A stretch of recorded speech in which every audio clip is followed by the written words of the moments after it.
Kung naghahanap kayo ng tumbler na magandang klase, ito yung mare-recommend ko sa inyo. Kasi ako, ito yung lagi ko dala kapag nagagawa ko ng content sa taas. Kasi di ba nasa taas na ako, o kahit yung nasa baba, gusto ko yung halimbawa pag nauuhaw ako, pag feel ko na uminom, makukuha ko na siya. Mas maganda yun na kumbaga hindi, kasi minsan tinatamad tayo na halimbawa, tatayo pa tayo, pupunta ng kusina, magsasalin. Ito, anytime, available na siya. Pag yung halimbawa, minsan medyo naglalag yung ina-upload ko, o inom ng tubig, madali, di ba?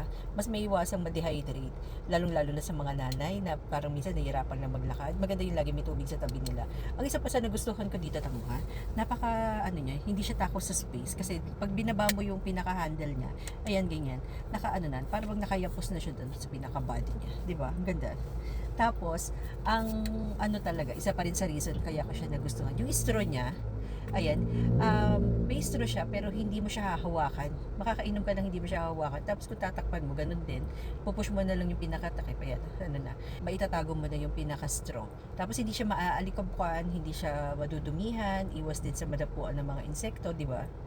Ang ganda. Kung gusto mo naman ng mas malaki yung butas, halimbawa kagaya ni husband, pag nakikiinom sa akin, ito ang binubuksan niya kasi mas malaki. Yan. Wait lang. Yan. Ayan. Ganyan yung butas niya. Pag si husband ang nakikiinom sa akin, ganyan, dito siya nainom.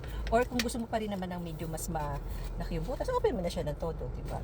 Tapos ako, nilagyan ko siya ng ganito, yung boot, kasi nga, para iwas din, pag napapasalpok, magkakaroon ng yupi, yung pinaka, dito sa gilid, yung pitan. Yan, ang ganda. Itong pinaka-lid niya, pinalitan ko na siya. Yun isa sa kagandahan ng mga ganito, napapalitan yung ano, meron kang nabibilhan ng mga accessories ng tumbler. Ito yung tumbler na ang ganda din ng quality pero hindi kasing mahal.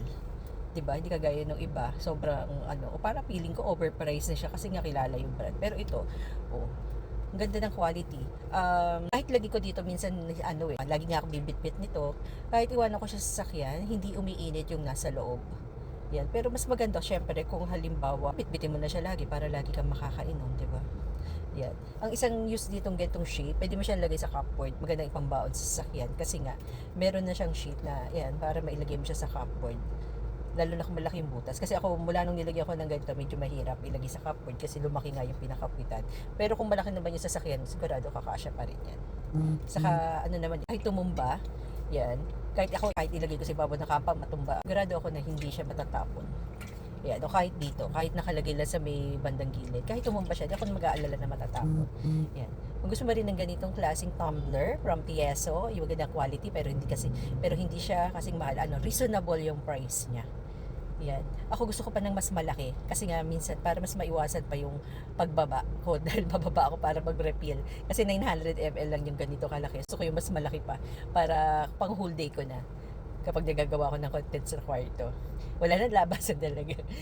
Yun lang. Maglalagay ako ng link sa Yellow Basket or sa comment section. Yun lang. Yun lang. Thank you.